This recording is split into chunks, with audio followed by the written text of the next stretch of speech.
Welcome back everyone. Good evening.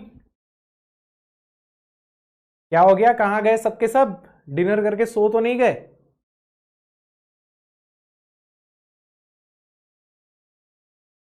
Good evening, good evening, good evening,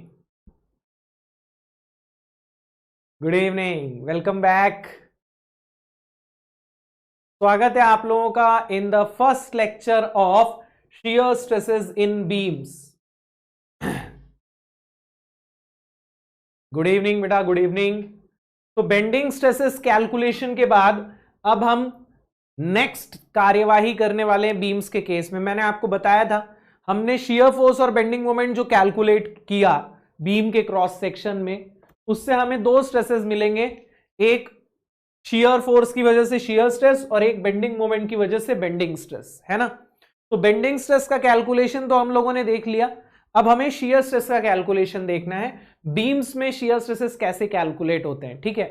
हालांकि exam के point of view से ये हमारे लिए बहुत ज्यादा इंपॉर्टेंट चैप्टर नहीं है, क्योंकि शियर स्ट्रेसेस इन बीम्स से ना लगभग न के बराबर सवाल आए हैं आज तक। बट बात वही है ना यार, आपके साल में कहां से क्या क्वेश्चन आ जाएगा आपको पता नहीं है। फॉर एग्जाम्पल मान लीजिए अगले साल 2024 में इसी चैप्टर से 2 मार्क का एक क्वेश्चन आ गया फिर, तो इसीलिए हमें तो हर चैप्टर को इसी तरीके से पढ़ना है कि अगर इससे क्वेश्चन आया तो एग्जाम में मुझसे बनना चाहिए, ठीक है। तो आप ना ये सब देखो, मैं स्टैटिस्टिक्स आपको बताता हूं। स्टैटिस्टिक्स किस लिए बताए जाते हैं पता है?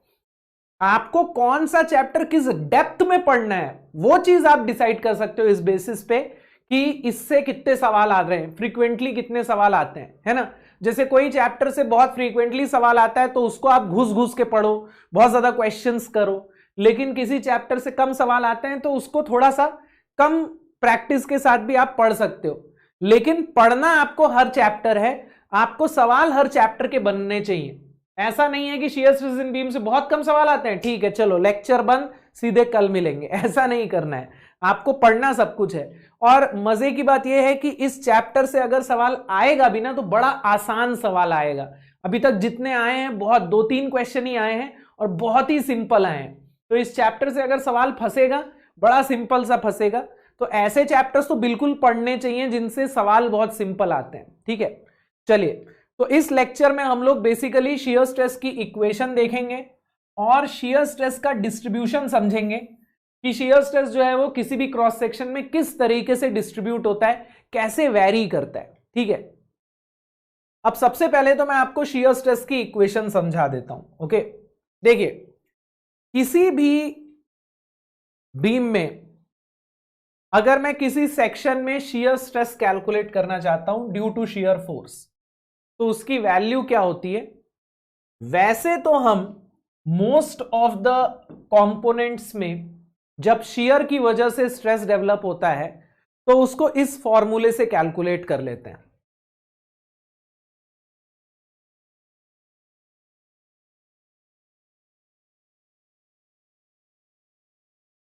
What is this? Shear stress equal to shear force divided by area. यहां हम ये अज्यूम कर ले रहे हैं कि जो शियर स्ट्रेस है वो पूरे क्रॉस सेक्शन में इक्वली डिस्ट्रीब्यूट हो रहा है। तो मोस्ट ऑफ द कंपोनेंट्स जो डिजाइन होते हैं शियर के बेसिस पे, उनमें शियर स्ट्रेस को इसी इक्वेशन से कैलकुलेट किया जाता है। इस शियर को हम एवरेज शियर बोलते हैं, okay. What is this? This is the average shear stress.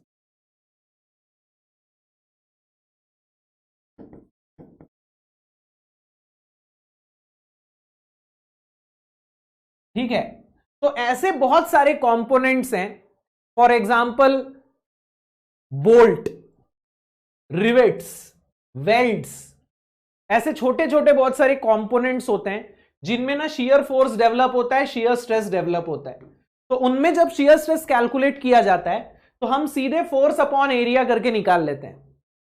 अगर आपने मशीन डिजाइन पढ़ा हो और उसमें आपने बोल्टेड जॉइंट, रिवेटेड जॉइंट या वेल्डेड जॉइंट का चैप्टर पढ़ा हो तो आपने देखा होगा स्ट्रेस हम लोग ना फोर्स अपॉन एरिया करके निकाल लेते हैं, शियर स्ट्रेस को भी। तो उन कंपोनेंट्स में हम एवरेज शियर स्ट्रेस कैलकुलेट करते हैं। हम अज्यूम करते हैं कि जो शियर स्ट्रेस है वो पूरे क्रॉस सेक्शन में इक्वली डिस्ट्रीब्यूट हो रहा है, बट एक्चुअल में शियर स्ट्रेस इक्वली डिस्ट्रीब्यूट नहीं होता। तो बीम्स के केसेस में हम शियर स्ट्रेस जो है वो एवरेज वाला कैलकुलेट नहीं करेंगे, एक्चुअल वाला कैलकुलेट करेंगे। क्या ये पॉइंट आपको क्लियर हुआ? एवरेज शियर स्ट्रेस क्या है? It is shear force divided by area, है ना। Average shear stress is the shear force divided by area. तो ये जो शियर फोर्स स्ट्रेस है हम कब निकालेंगे? अगर हम छोटे छोटे कंपोनेंट्स की बात करें, बोल्ट, रिवेट, ये सब, तो वहां हम लोग शियर स्ट्रेस को इसी फॉर्मूले से कैलकुलेट करेंगे। बट बीम्स में हम ऐसा नहीं करते, बीम्स में हमें एक्चुअल शियर स्ट्रेस कैलकुलेट करना है। तो एक्चुअल शियर स्ट्रेस का फॉर्मूला क्या होता है, तो ये समझते। तो लेट्स से कोई भी एक क्रॉस सेक्शन है, एक जनरल क्रॉस सेक्शन ले लेते हैं। लेट्स से एक ऐसा क्रॉस सेक्शन है and this is the neutral axis. What is this? This is the neutral axis.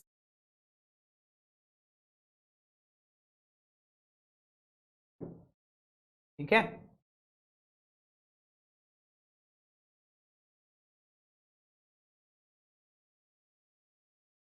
अब मुझे किसी एक पॉइंट पे शियर स्ट्रेस निकालना है। ऐसे मान लीजिए मुझे इस पॉइंट पे शियर स्ट्रेस निकालना है। इस पॉइंट से पास होता हुआ एक ऐसा लेयर है।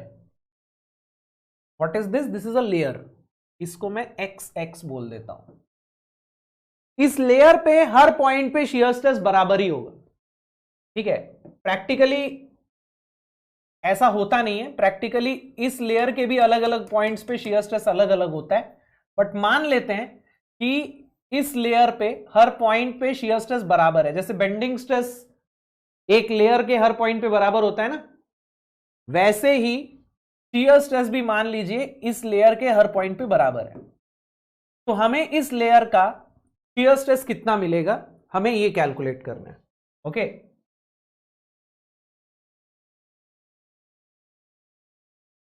तो shear stress at a point on xx,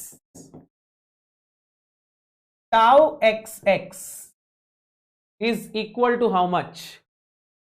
So tau xx is given by this formula, this equation, s into ay bar divided by ib.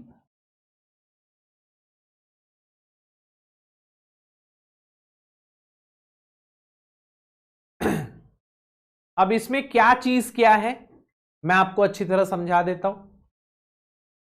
सबसे पहले तो S, what is S? S is the shear force. ये तो clear है कि जिस cross section में हम शियर स्ट्रेस कैलकुलेट कर रहे हैं उस क्रॉस सेक्शन में शियर फोर्स कितना आ रहा है, that is S। What is I? I is the moment of inertia of cross section about neutral axis। जैसे हम लोग बेंडिंग स्ट्रेस में निकाल रहे थे वैसे ही I यहां पर भी रहेगा। जैसे रेक्टेंगुलर सेक्शन है तो BH³/12, सर्कुलर सेक्शन है तो π/64 d⁴। तो I भी क्लियर है। अब बची दो चीजें, AY बार और B। इसमें से ये B क्या है? B is width of XX। मतलब जिस लेयर पे आप स्ट्रेस कैलकुलेट कर रहे हो, जैसे मुझे यहां इस पॉइंट पे स्ट्रेस निकालना है ना, तो इस पॉइंट से पास होता हुआ ये लेयर है XX, तो मैं इसकी विड्थ रखूंगा। अगर मुझे इस पॉइंट पे स्ट्रेस निकालना हुआ तो यहां से पास होता हुआ लेयर रहेगा ये, तो मैं इसकी विड्थ रखूंगा।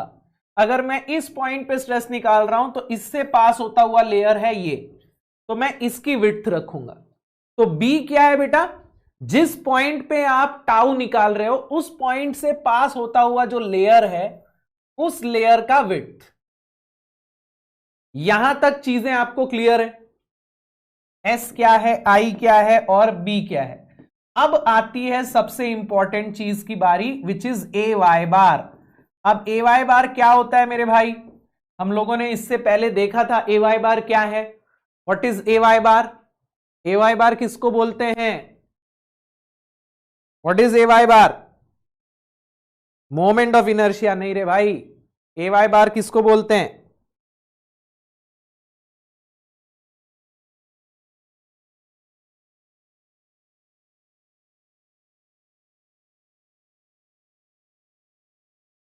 First moment of area. Yes, very good, first moment of area. अब ये फर्स्ट मोमेंट ऑफ एरिया किस एरिया का लेना है? Very good, very good, first moment of area. और एरिया का मोमेंट कैसे लेना है वो मैं आपको बता चुका हूं ऑलरेडी। अब ये फर्स्ट मोमेंट ऑफ एरिया लेना किसका है? तो ध्यान दीजिएगा, आपको फर्स्ट मोमेंट ऑफ एरिया लेना है एक्स एक्स के ऊपर या एक्स एक्स के नीचे के पूरे एरिया का। या तो आप एक्स एक्स के ऊपर या तो उसके नीचे के पूरे एरिया का फर्स्ट मोमेंट लेंगे। किसके अबाउट लेंगे? न्यूट्रल एक्सिस के अबाउट लेंगे। तो it is the first moment of area above और बिलो एक्स एक्स। अब आप सोच रहे होंगे कि इसके ऊपर का एरिया इतनू सा है और इसके नीचे का एरिया इतना बड़ा है, तो दोनों का फर्स्ट मोमेंट बराबर कैसे होगा? यहां मैंने लिखा है या तो ऊपर का या तो नीचे का एरिया।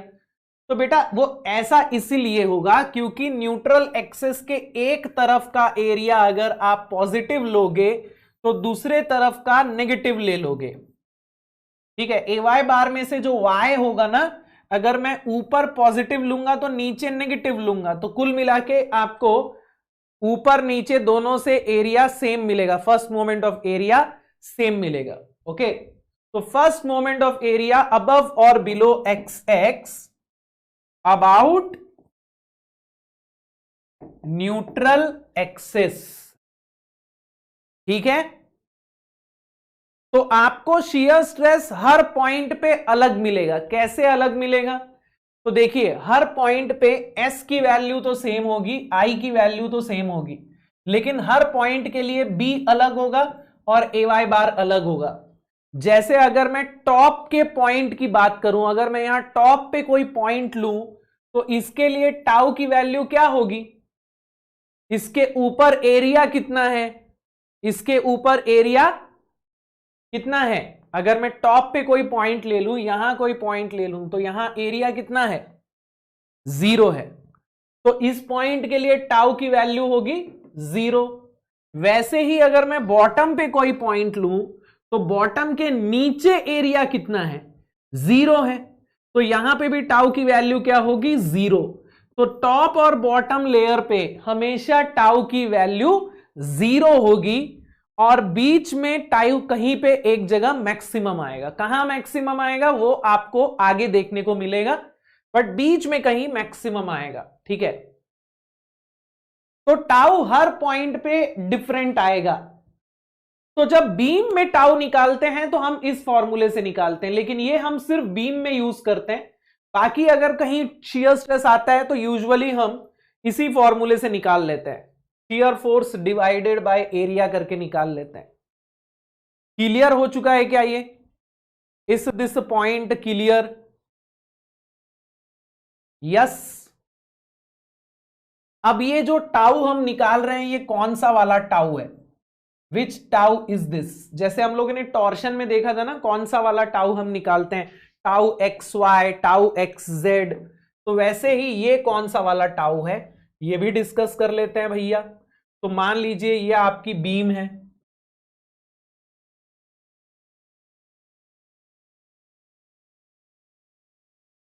ठीक है, और ये आपका शियर फोर्स है। मान लेते हैं हम यहां कोई सा एलिमेंट ले रहे हैं, ठीक है, तो इस पे शियर स्ट्रेस की वैल्यू कैसे आएगी? यहां पे फोर्स ऐसा डाउनवर्ड लग रहा है ना, तो यहां ऐसा डाउन रहेगा और यहां डाउन रहेगा तो यहां अप रहेगा। अब ये कौन सा टाउ हो जाएगा बेटा? ये क्रॉस सेक्शन में आने वाला टाउ है। तो सबसे पहले तो क्रॉस सेक्शन कौन से प्लेन में होगा? ये क्रॉस सेक्शन कौन से प्लेन में होगा? ये y एक्सिस है और ये z एक्सिस है। ये y एक्सिस है, ये z एक्सिस है, तो yz प्लेन होगा। yz प्लेन मतलब पहला लेटर क्या होगा? x होगा।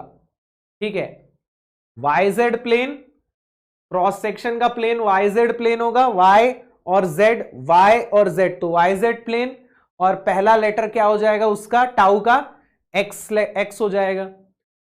अब इसकी डायरेक्शन क्या है? y डायरेक्शन में लग रहा है ना, ये this is in y direction, तो ये हो जाएगा टाउ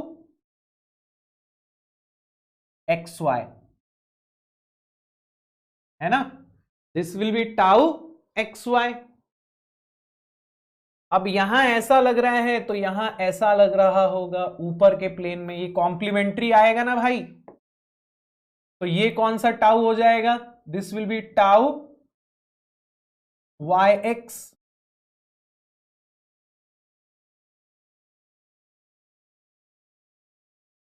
यस, तो ये जो शियर स्ट्रेस डेवलप हो रहा है, this is tau xy and tau yx। Clear है क्या? आगे बढ़े। अब ध्यान दीजिएगा, हमें बेंडिंग स्ट्रेस जो मिलता है sigma, that is directly proportional to only y, यानी कि सिग्मा लीनियरली वैरी करता है। इसीलिए कोई सा भी क्रॉस सेक्शन हो, आपको सिग्मा का डिस्ट्रीब्यूशन एक जैसा ही मिलेगा। मतलब आपको रेक्टेंगुलर सेक्शन में भी सिग्मा का डिस्ट्रीब्यूशन ऐसा ही मिलेगा, आपको सर्कुलर सेक्शन में भी ऐसा ही मिलेगा, लेकिन यहां जो टाउ है that is proportional to ay bar divided by b for any cross section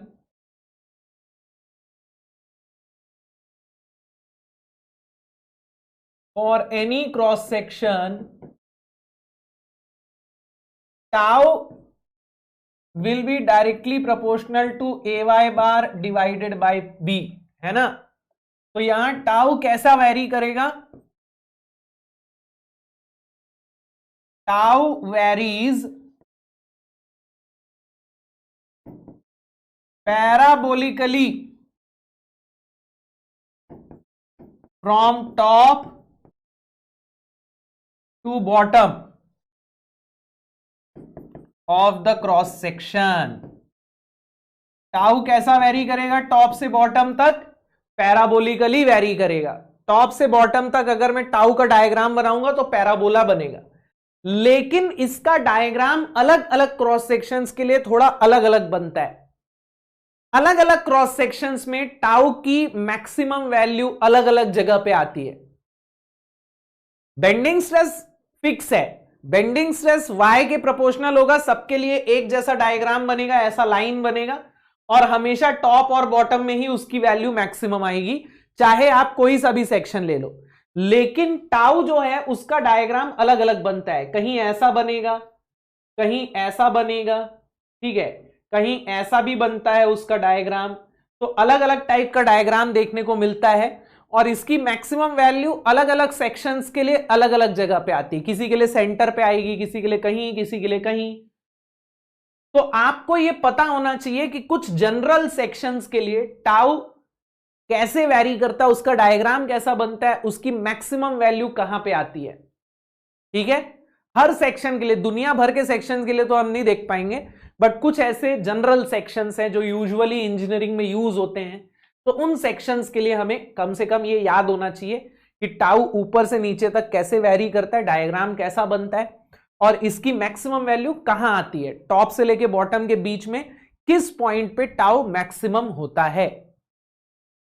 तो टाउ का डिस्ट्रीब्यूशन अलग अलग क्रॉस सेक्शंस के लिए कैसा होगा, अब हमें यह देखना है। ठीक है, क्लियर चीज है। फॉर्मूला तो सबके लिए यही होगा, tau equals to s A Y bar by I b, लेकिन इस टाउ का वेरिएशन सबके लिए अलग अलग टाइप का आएगा। टाउ की मैक्सिमम वैल्यू अलग अलग पॉइंट पे आएगी। तो अब हमें देखना है कि अलग अलग केसेस में हम कैसे टाउ की मैक्सिमम वैल्यू कहां मैक्सिमम मिलती है देखते हैं। तो सबसे इंपॉर्टेंट सेक्शन हमारे लिए कौन सा है? सबसे इंपॉर्टेंट सेक्शन तो हमारे लिए रेक्टेंगुलर ही है। तो सबसे पहले हम रेक्टेंगुलर सेक्शन के लिए देखेंगे। तो let's say we have a rectangular section, okay. इसकी विड्थ b है और हाइट h है। तो इसका जो न्यूट्रल एक्सिस आएगा टॉप और बॉटम से वो h/2 पे रहेगा। This is the neutral axis, ठीक है। अब सबसे इंपॉर्टेंट चीज, आपको इस टाउ का वेरिएशन निकालना है ना।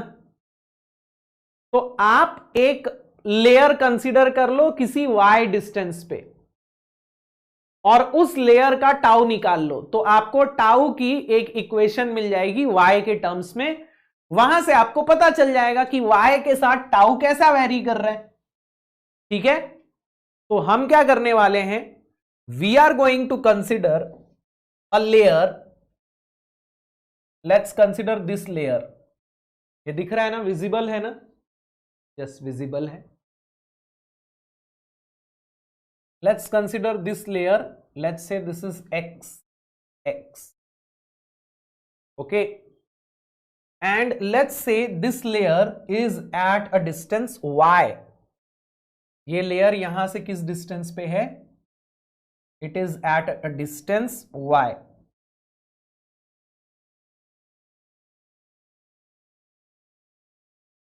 ओके, तो इसका अगर मैं टाउ निकालना चाहता हूं तो मैं इसके ऊपर का एरिया कंसिडर करूंगा, इस लेयर के ऊपर का एरिया कंसिडर करूंगा। I will consider this area.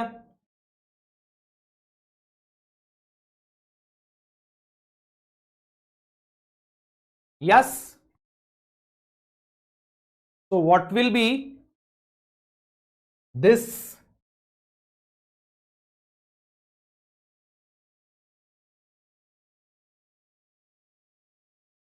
What will be this? h/2 minus y. This will be h/2 minus y, है ना। तो मुझे x के ऊपर का एरिया कितना मिल रहा है दोस्त, जल्दी से बता दो।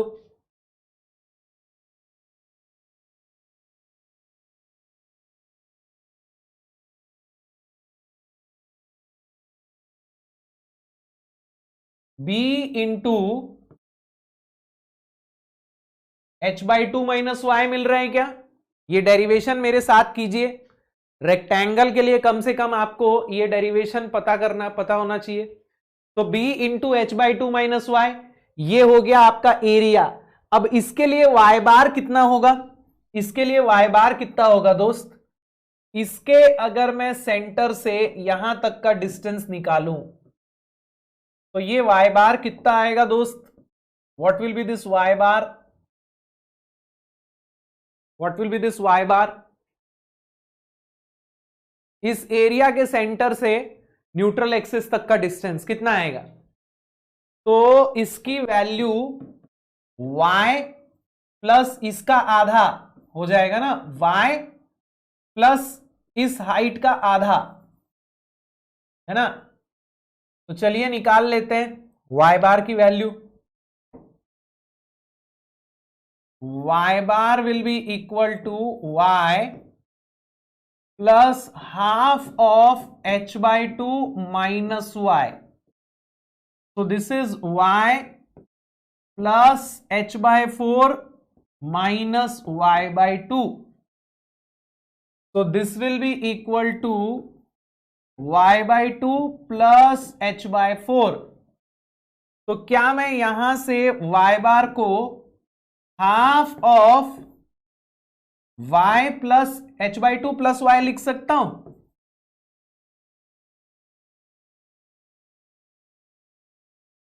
Half of h/2 plus y।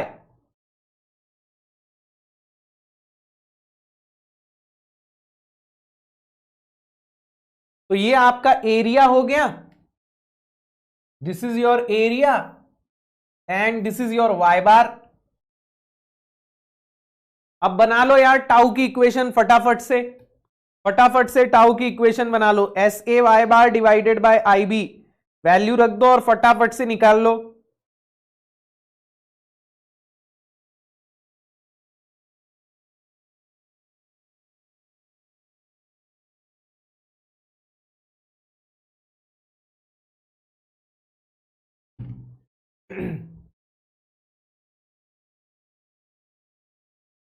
Tau will be equal to S into AY bar divided by IB। तो यहां एरिया आपका कितना है, B into H by two minus Y, और y बार कितना है, half of h by two plus Y,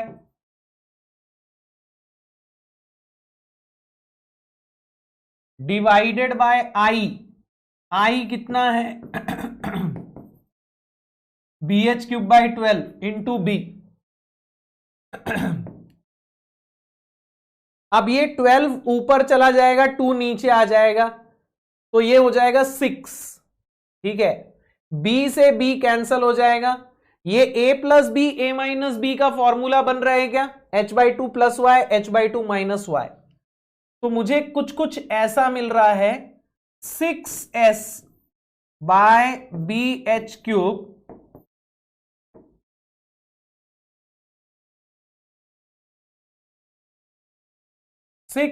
bye b H cube x square by 4 minus y square.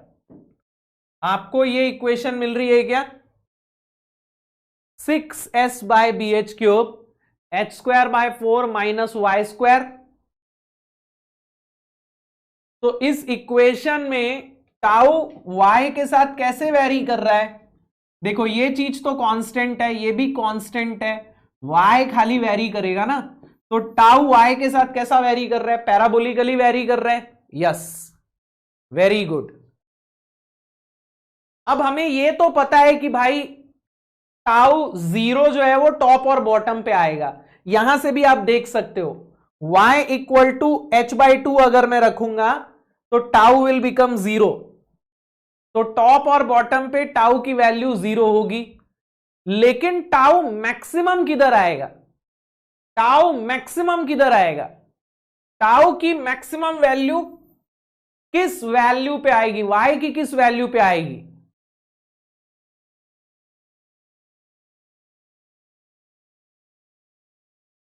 Tau की maximum value y की किस value पे आएगी। लो, tau की मैक्सिमम वैल्यू y की किस वैल्यू पे आएगी, very good, y equal to zero पे आएगी। y की जब वैल्यू आप जीरो कर दोगे तो टाउ मैक्सिमम होगा। तो टाउ की मैक्सिमम वैल्यू निकाल सकते हैं क्या हम, at y equal to zero tau maximum कितना होगा बेटा, तो ये हो जाएगा 6s by b H cube h square by 4 minus zero. ये एच स्क्वायर कट गया। टाउ मैक्सिमम आपको इतना मिल रहा है क्या, 3 by 2 s by b H.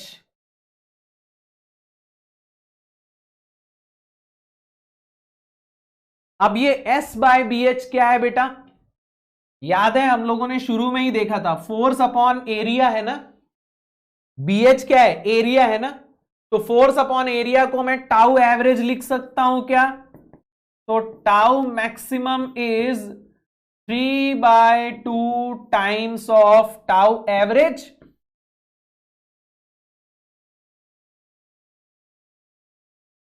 ये रिलेशन बहुत काम का है दोस्त, क्योंकि इसके ऊपर आपको थ्योरी क्वेश्चंस तो आते ही हैं, साथ में न्यूमेरिकल्स बनाने में भी ये काम आएगा। कैसे काम आएगा, देखिए आपको न्यूमेरिकल में अगर टाउ की मैक्सिमम वैल्यू पूछता है तो आपको ये फॉर्मूला याद रखने की जरूरत नहीं है, आपको ये फॉर्मूला याद रखने की जरूरत नहीं है।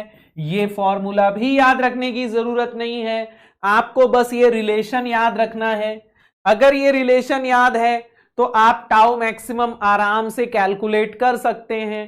कैसे कैलकुलेट कर सकते हैं?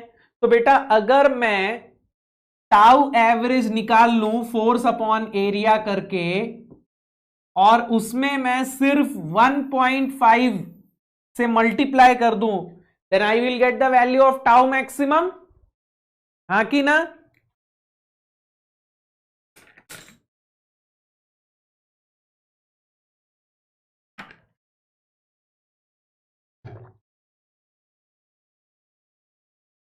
Yes.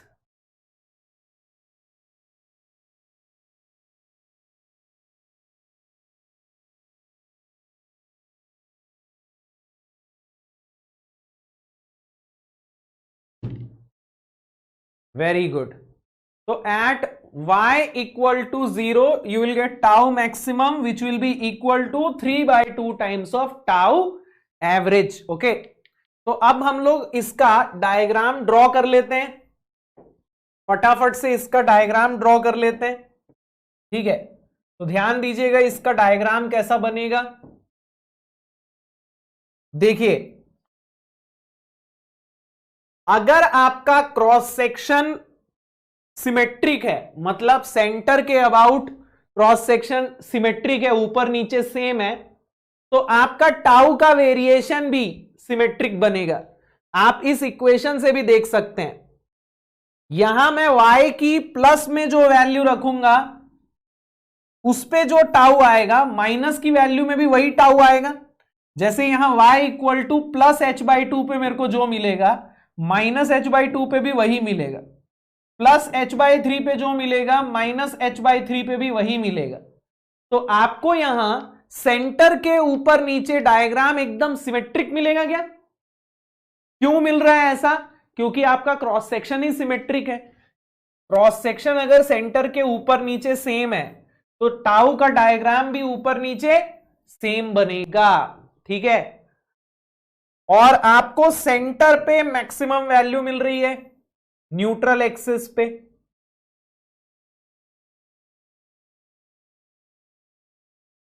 So your variation will be something like this.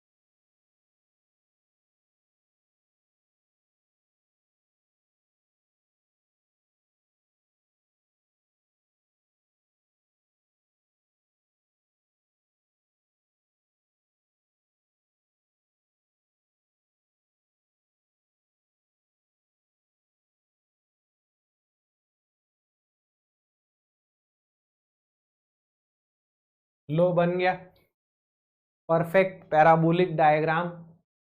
Yes,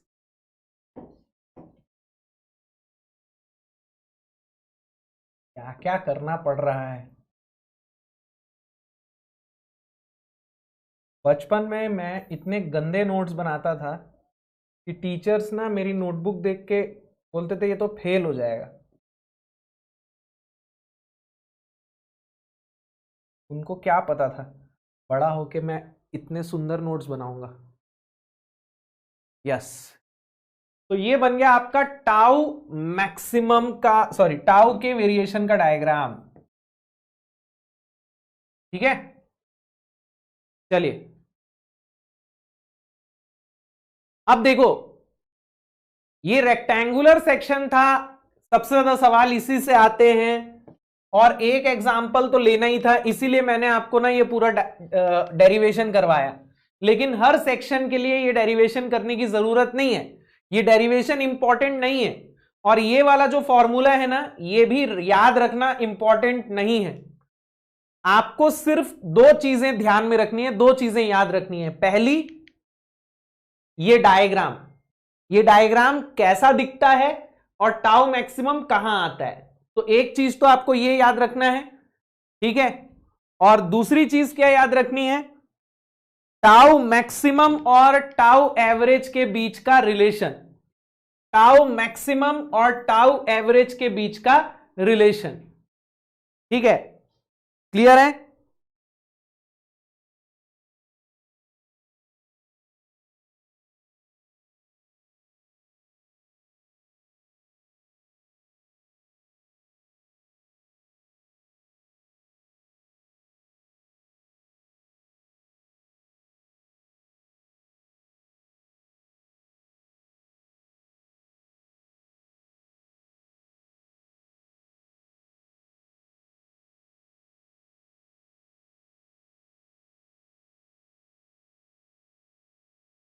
चलो, तो अब अलग अलग क्रॉस सेक्शंस के लिए देखते हैं कि टाउ का वेरिएशन जो है वो कैसे होगा, ठीक है।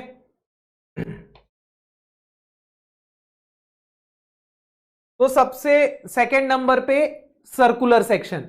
अब देखो सर्कुलर सेक्शन जो है ना वो भी रेक्टेंगुलर सेक्शन की तरह ही है। यहां पे भी आपको ना सिमेट्रिक डायग्राम देखने को मिलेगा, ओके। यहां पे भी आपको वैसे ही सिमेट्रिक डायग्राम देखने को मिलेगा।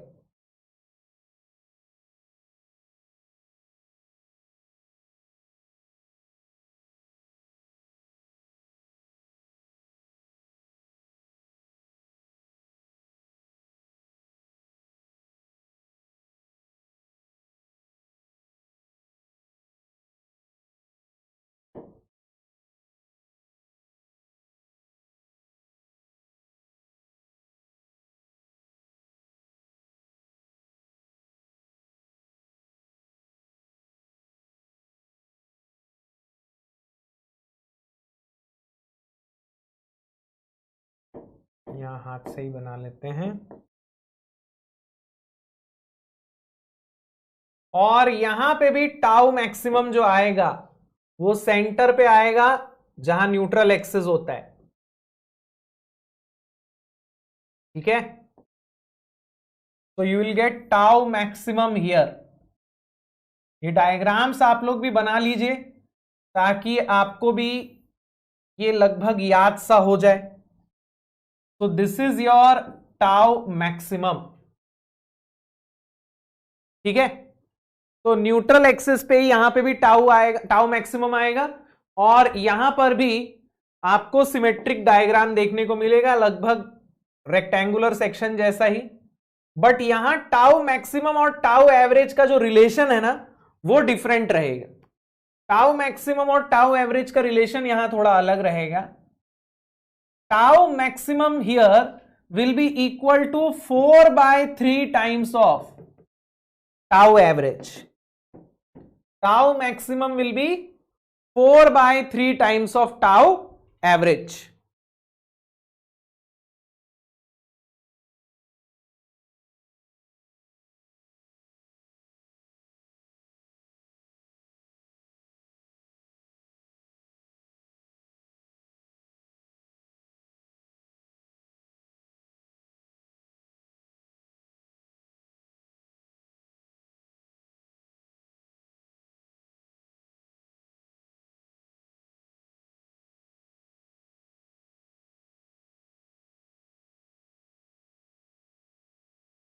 चलो,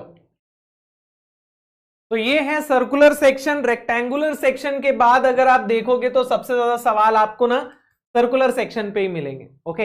हालांकि शियर स्ट्रेसेस इन बीम्स में तो कभी सवाल आता ही नहीं है, बट आएगा तो रेक्टेंगल या सर्कल में से किसी एक पे ही आएगा, ओके। इसके बाद तीसरा जो सेक्शन है जो इनके बाद सबसे फेमस है वो है ट्रायंगुलर सेक्शन। अब ट्रायंगुलर सेक्शन जो है वो सिमेट्रिक नहीं होता, इसका जो न्यूट्रल एक्सिस है वो सेंटर पे नहीं आता, ठीक है, कुछ इधर आता है। ये आपका न्यूट्रल एक्सिस यहां कहीं पे आ रहा है। कहां रहता है इसका लोकेशन?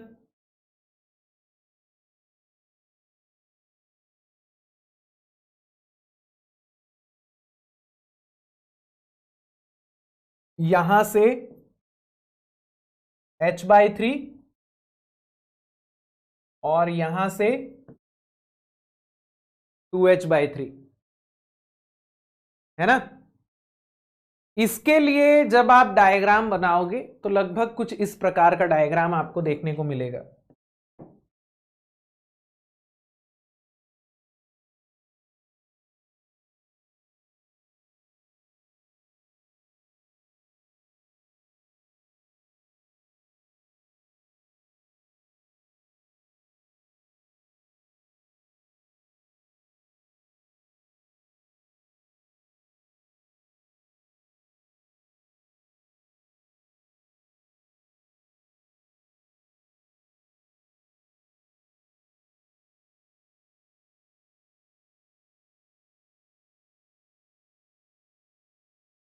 यहां पे टाउ मैक्सिमम जो है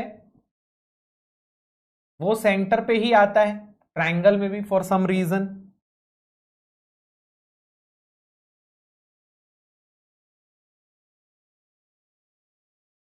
ठीक है, तो यहां आपको ना दो रिलेशन याद रखने पड़ते हैं, एक तो टाउ मैक्सिमम का और दूसरा न्यूट्रल एक्सिस के टाउ का। यहां आपको दो वैल्यू निकालनी पड़ सकती है, टाउ की मैक्सिमम वैल्यू भी निकालनी पड़ सकती है और न्यूट्रल एक्सिस का टाउ भी निकालना पड़ सकता है, तो दोनों का रिलेशन आप याद कर लीजिए। तो यहां अगर मैं टाउ मैक्सिमम की बात करूं, then tau maximum will be equal to 3/2 times of tau average, and neutral axis का tau is 4/3 times of tau average.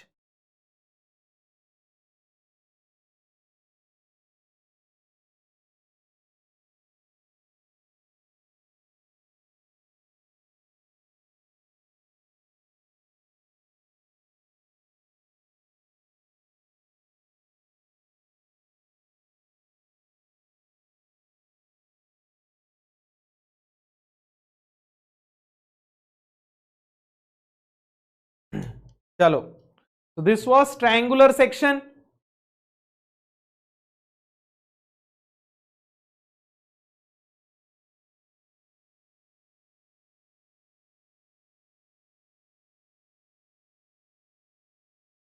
Yes, जो फॉर्मूले हैं वो ट्रायंगुलर और सॉरी रेक्टेंगुलर और सर्कुलर का ही है। जैसे ये वाला रिलेशन ना रेक्टेंगुलर सेक्शन का है और ये वाली वैल्यू सर्कुलर सेक्शन की है, तो इस तरीके से आप याद रख सकते हो। ओके, इसके बाद हम जो सेक्शन देखने वाले हैं ये थोड़ा सा अतरंगी टाइप का सेक्शन है, इसको हम बोलते हैं डायमंड सेक्शन। डायमंड सेक्शन क्या है? अगर मैं एक स्क्वायर सेक्शन को 45 डिग्री से घुमा दूं तो जो सेक्शन हमको मिलता है ना वो डायमंड सेक्शन होता है। ओके, एकेडमिक पर्पस से इसका मतलब है, अदरवाइज प्रैक्टिकली जो है वो ये यूज नहीं होता है। प्रैक्टिकली हम ऐसा करेंगे ना तो कुछ हम लोगों को फायदा नहीं मिलता है। जैसे अगर आप सोच रहे हो कि स्क्वायर सेक्शन को ऐसा घुमा दूं तो शायद स्ट्रेंथ वगैरह बढ़ जाएगी, कुछ फायदा नहीं होता। ठीक है, चलो नाउ लेट्स से इसकी जो टोटल हाइट है वो h है।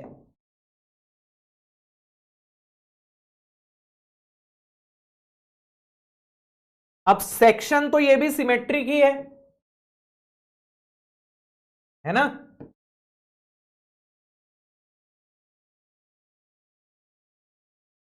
तो इसका जो डायग्राम बनेगा वो भी सिमेट्रिक डायग्राम रहेगा, क्योंकि सेक्शन ये भी सिमेट्रिक ही है, तो इसका डायग्राम भी सिमेट्रिक ही बनेगा। लेकिन यहां आपको टाउ की मैक्सिमम वैल्यू सेंटर पे नहीं मिलेगी। यहां अगर आप इसका वेरिएशन देखोगे थोड़ा सा अलग टाइप का बनता है, एक बी सेक्शन टाइप का बनता है, एक ऐसा धनुष टाइप का बनता है।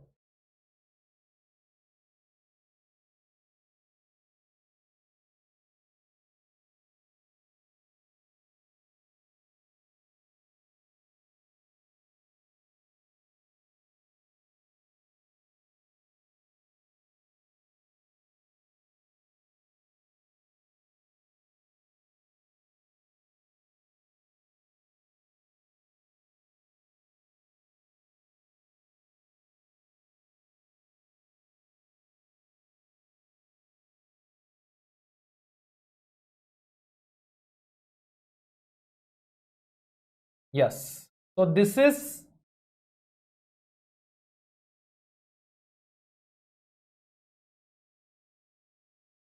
the variation of shear stress in this section. Max तो सेंटर पे कहा था मैंने, इसके मैक्स सेंटर पे कहा था, तो ये सेंटर पे ही तो आ रहा है मेरे भाई। कौन सा वाला मैक्स तो सेंटर पे कहा था मैंने, हैं? क्या बोल रहे हो भाई तुम? किसके लिए मैंने बोला मैक्सिमम सेंटर पे? भांग भांग खा के बैठ गए हो क्या भाई क्लास करने के लिए? हैं? मैंने इसके लिए यही बोला था कि भाई इसका मैक्सिमम जो है वो सेंटर पे नहीं आता है, कहीं और आता है, तो बोल रहे हो कि मैक्स तो आपने सेंटर पे कहा था।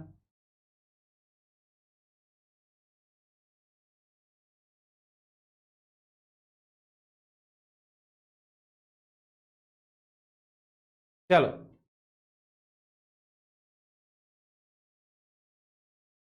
सॉरी, टाउ मैक्सिमम लिख रहा हूं इसको।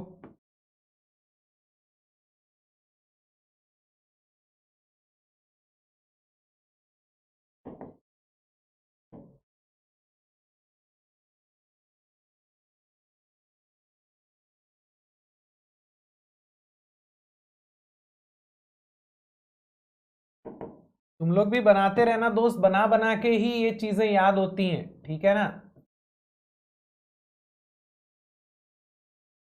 So this will be 3h by 8, this will be h by 8, this will be h by 8, and this will be 3h by 8, ठीक है? यस, तो this is a diamond section. इसके ऊपर एक बार सिविल में क्वेश्चन आ गया था, तो इसलिए मैंने सोचा ये वाला भी बता ही देता हूं। तो इसका जो टाउ मैक्सिमम होता है that is 9/8 times of tau average, और न्यूट्रल एक्सिस का जो टाउ होता है that is equal to tau average.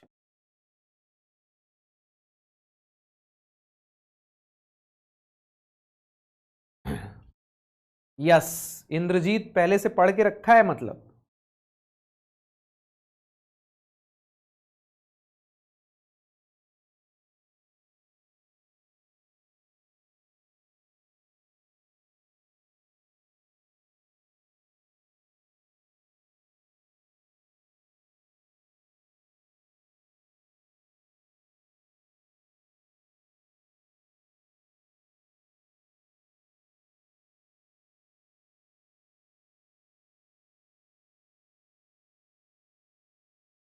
चलो बढ़िया है, लिटिल लिटिल।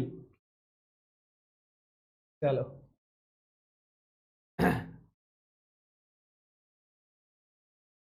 तो डायमंड सेक्शन, अब देखो यहां तक जितने भी हम लोगों ने सेक्शन देखे ना, इनके लिए हमारे पास टाउ मैक्सिमम और टाउ एवरेज के बीच का रिलेशन है। लेकिन इसके बाद हम जो सेक्शंस देखने वाले हैं, इनमें टाउ मैक्सिमम और टाउ एवरेज का कोई ऐसा रिलेशन हमें नहीं मिलेगा। क्यों नहीं मिलेगा, ध्यान से समझना। अभी तक हम लोगों ने जो सेक्शंस देखे, इनमें आपको ना मैक्सिमम एक या दो डायमेंशंस देखने को मिलेंगे। जैसे इसकी विड्थ है और इसका हाइट है, वैसे ही यहां पर भी इसका सिर्फ डायामीटर है, इसका भी विड्थ है और हाइट है। ये तो स्क्वायर सेक्शन है। लेकिन अगर मैं आई सेक्शन की या टी सेक्शन की बात करूं, तो भाई यहां एक या दो डायमेंशन नहीं है, यहां बहुत सारे डायमेंशंस हैं। तो इन सारे डायमेंशंस के टर्म्स में कैलकुलेशन करके एक जनरल रिलेशन निकालना पॉसिबल नहीं है ना। आई सेक्शन जो है वो लाखों तरीके से बन सकता है। रेक्टेंगल तो रेक्टेंगल है, उसकी एक विड्थ होगी, एक हाइट होगी। लेकिन आई सेक्शन जो है वो अलग अलग तरीके का बन सकता है। इसमें इतने सारे डायमेंशंस हैं, इनमें कुछ भी रिलेशन हो सकता है। तो इसीलिए मैं कोई जनरल रिलेशन नहीं बना सकता कि इसके केस में टाउ मैक्सिमम और टाउ एवरेज के बीच में ये रिलेशन होगा। क्या ये पॉइंट क्लियर हो रहा है आप लोगों को? क्या ये पॉइंट क्लियर हो रहा है आप लोगों को?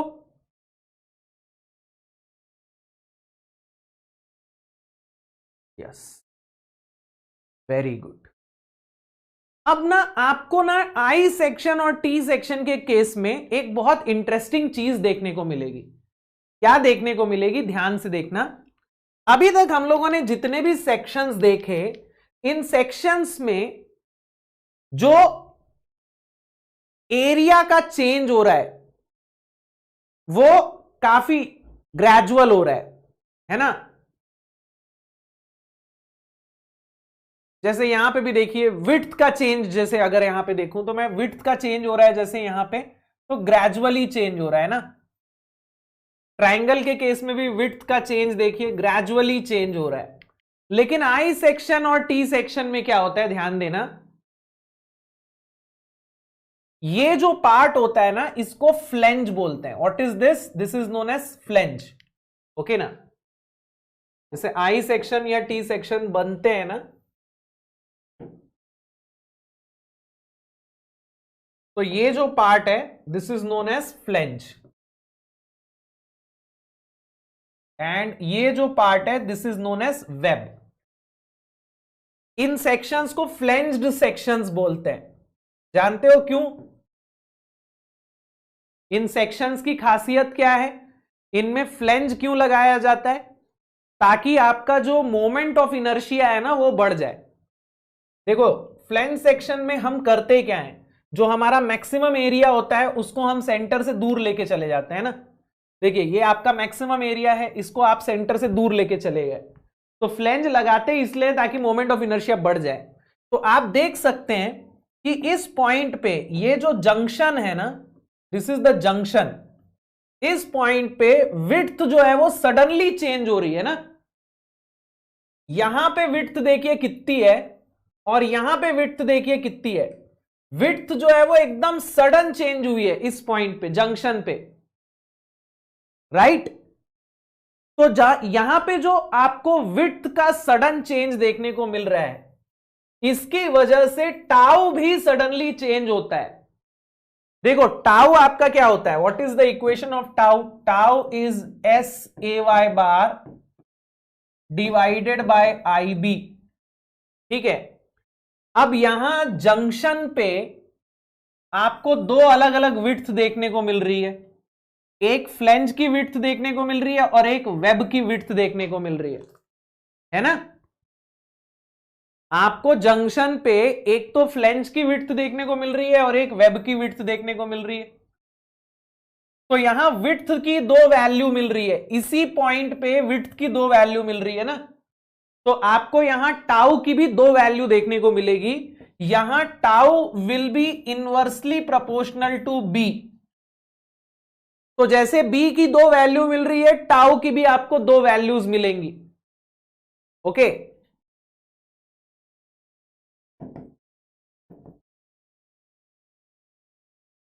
ये जो जंक्शन है, इस जंक्शन पे आपको टाउ की भी दो वैल्यूज देखने को मिलेंगी। तो ध्यान देना इसका डायग्राम कैसा बनता है। ओके, ध्यान से देखना how the diagram of this is going to look.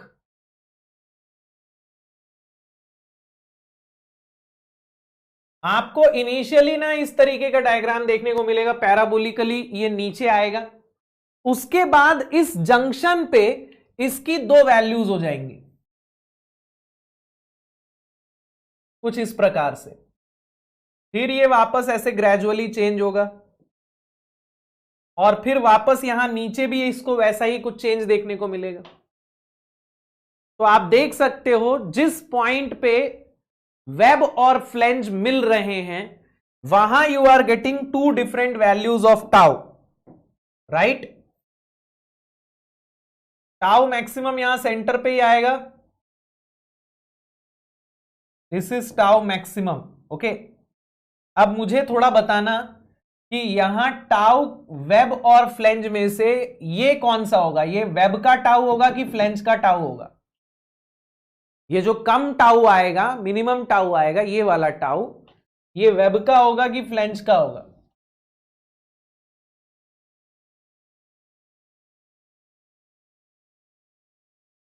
बताओ भाई।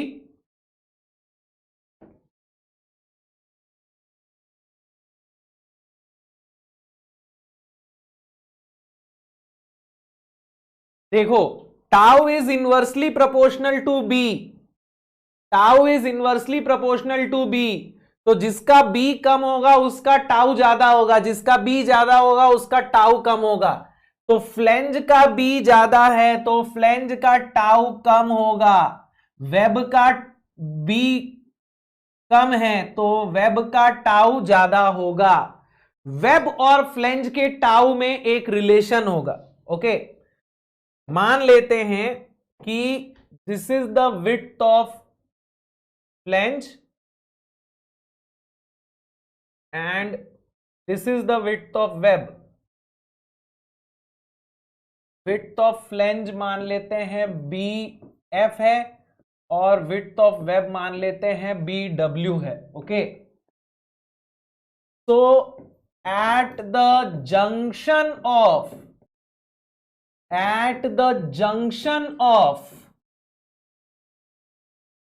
web and flange, वेब और फ्लेंज के जंक्शन पे जहां ये दोनों मिल रहे हैं ना, वहां tau is inversely proportional to B.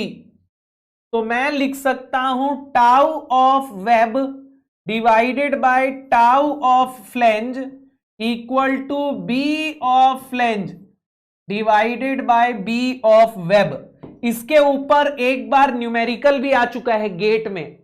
किस तरीके का न्यूमेरिकल आया था? आपको ना वेब और फ्लेंज में से इस जंक्शन पे वेब और फ्लेंज में से एक का टाउ दे दिया था और दूसरे का टाउ निकालना था। दोनों की विड्थ पता थी, दोनों की विड्थ गिवन थी।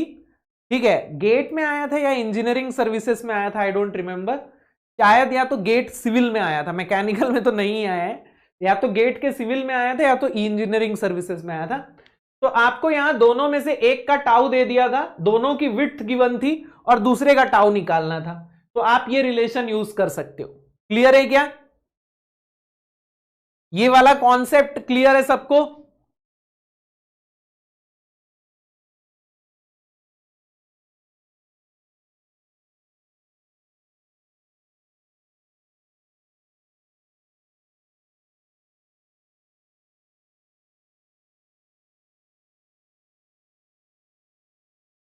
यस, चलिए तो अब आते हैं नेक्स्ट कॉन्सेप्ट पे, नेक्स्ट डायग्राम पे, विच will B for T section.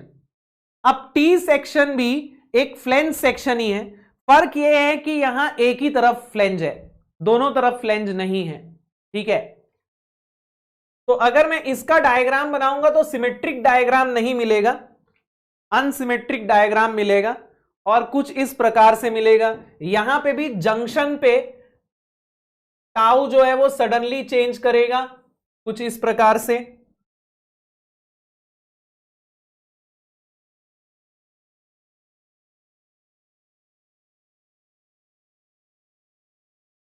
और फिर ऐसा आ जाएगा।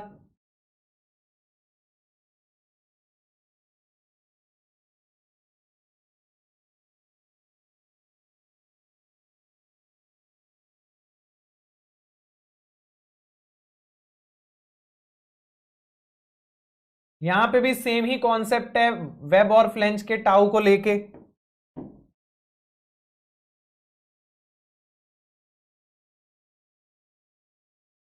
ठीक है,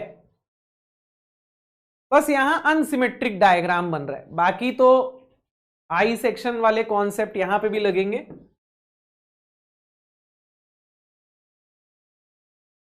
ना इनके अलावा आपको ऐसे तो कोई क्वेश्चन देखने को मिलेगा नहीं, लेकिन हो सकता है कभी कुछ ऐसा आ जाए सेक्शन, तो आपको इतने का अगर ध्यान है ना, तो बाकी अगर कोई डायग्राम आएगा, बाकी अगर कोई क्वेश्चन आएगा ना, तो आप बना लोगे। ठीक है, जैसे एक एग्जांपल दूं, इनके अलावा आप थोड़ा सा दिमाग लगा के आप बना सकते हो। जैसे ये सेक्शन होते हैं, इन दोनों का डायग्राम एक जैसा बनता है।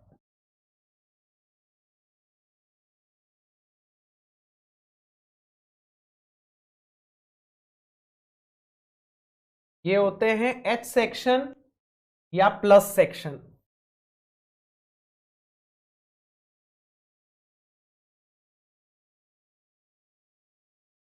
दोनों का डायग्राम एक जैसा बनता है।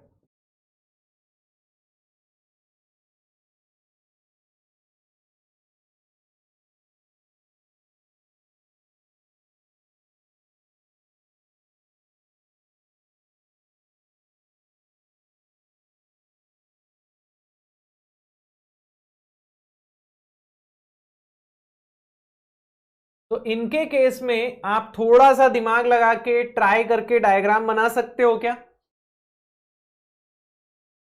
करके देखो, उसके बाद टैली करेंगे आपका और मेरा डायग्राम जो है वो एक जैसा बन रहा है क्या। करके देखो, करके देखो।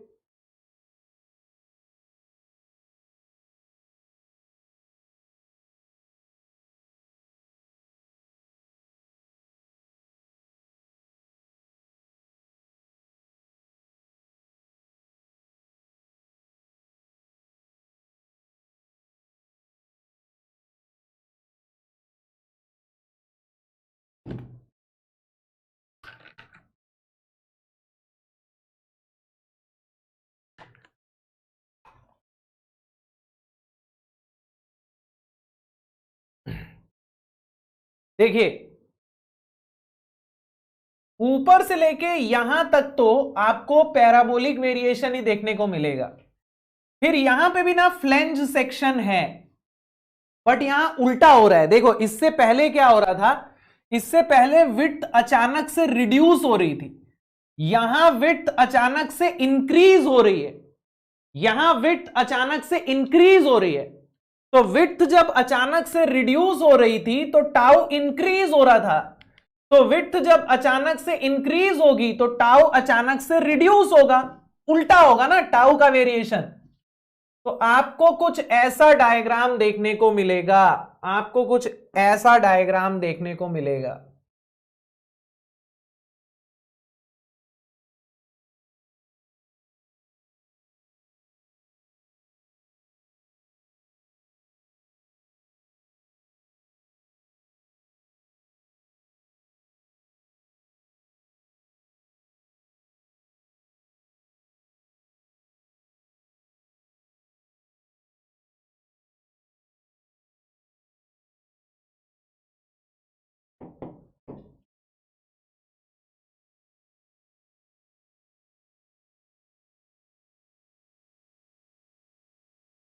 ठीक है,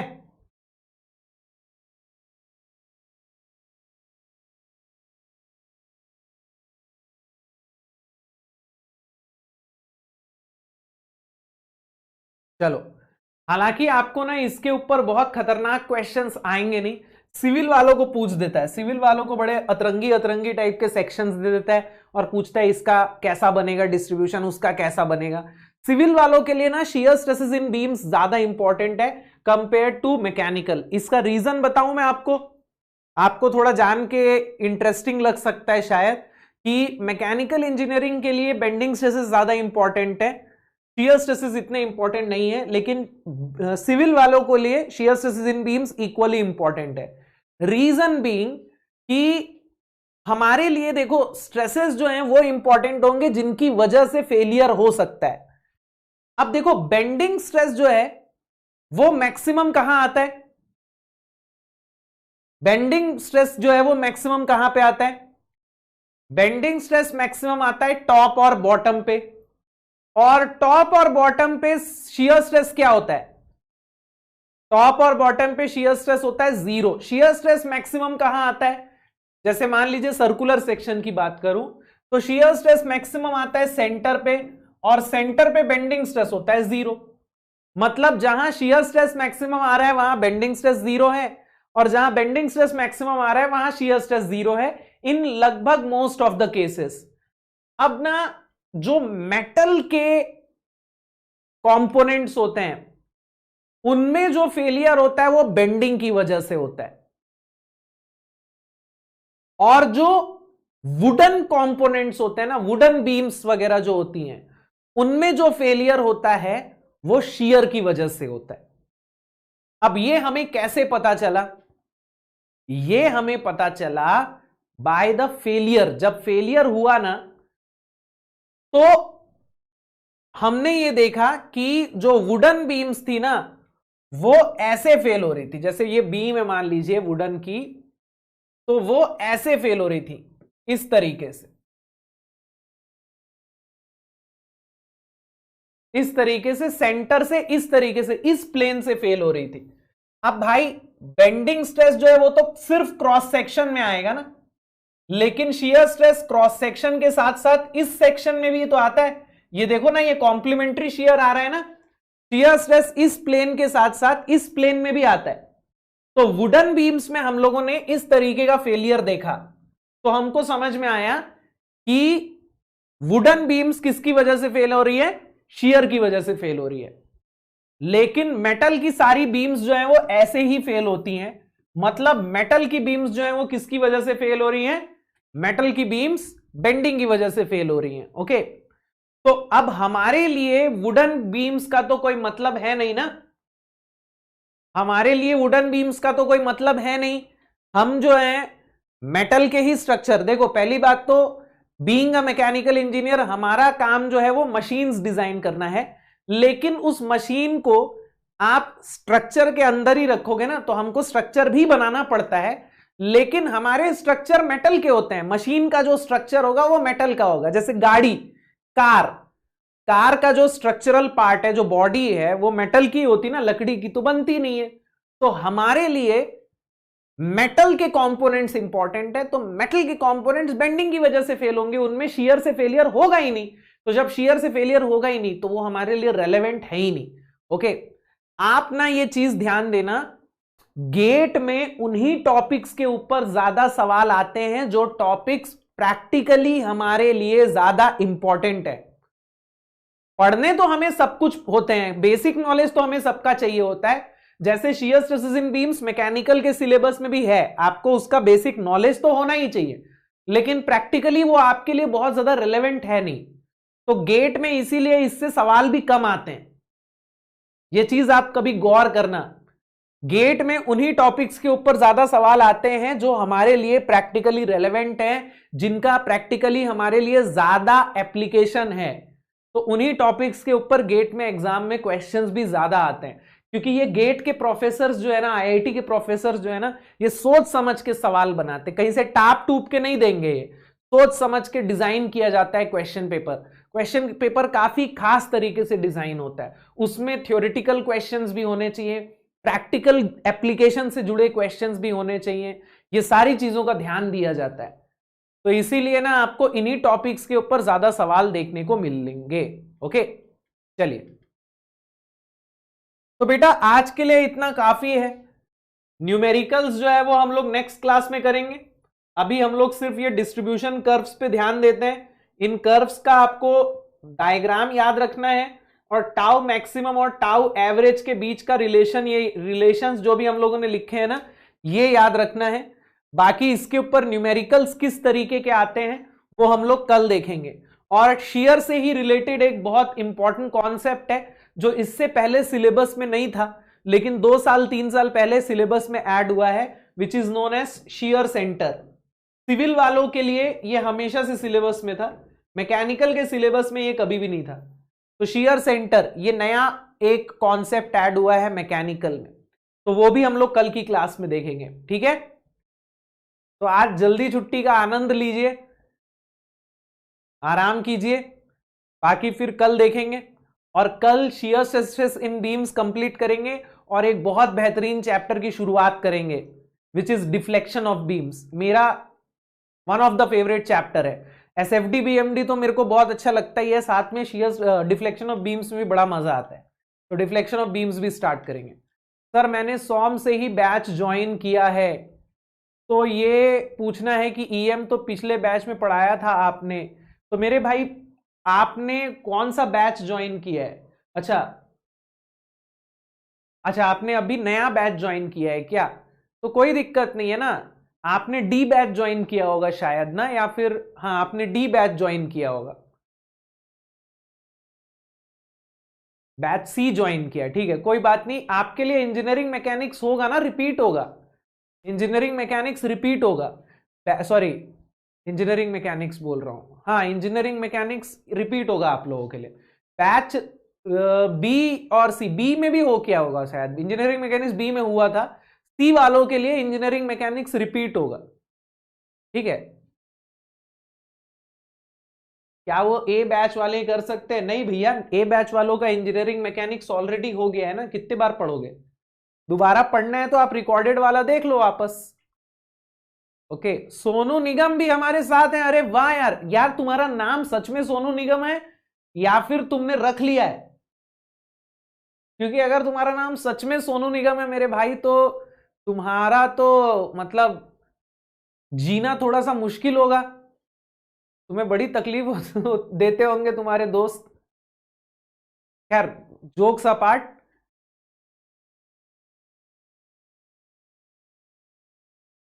तो आपकी आज पहली क्लास है, कोई बात नहीं बेटा, अगर आपको समझ में आ रहा है तो अच्छी बात है, नहीं समझ में आ रहा है तो उसमें मेरा दोष नहीं है। ये मत बोलना कि सर अच्छा नहीं पढ़ाते, आपको आगे के चैप्टर्स पढ़ने पड़ेंगे तभी आपको शायद इसके बाद समझ में आएगा। तो अगर ना समझ में आए तो कोई बात नहीं, आप धीरे धीरे अपने बैकलॉग्स कंप्लीट कर लीजिएगा, ठीक है। जिनका भी बैच सी है ना, उनके लिए इंजीनियरिंग मैकेनिक्स दोबारा से होगा, दोबारा से कराया जाएगा, ठीक है। बैच सी वालों का इंजीनियरिंग मैकेनिक्स जो है वो दोबारा होगा।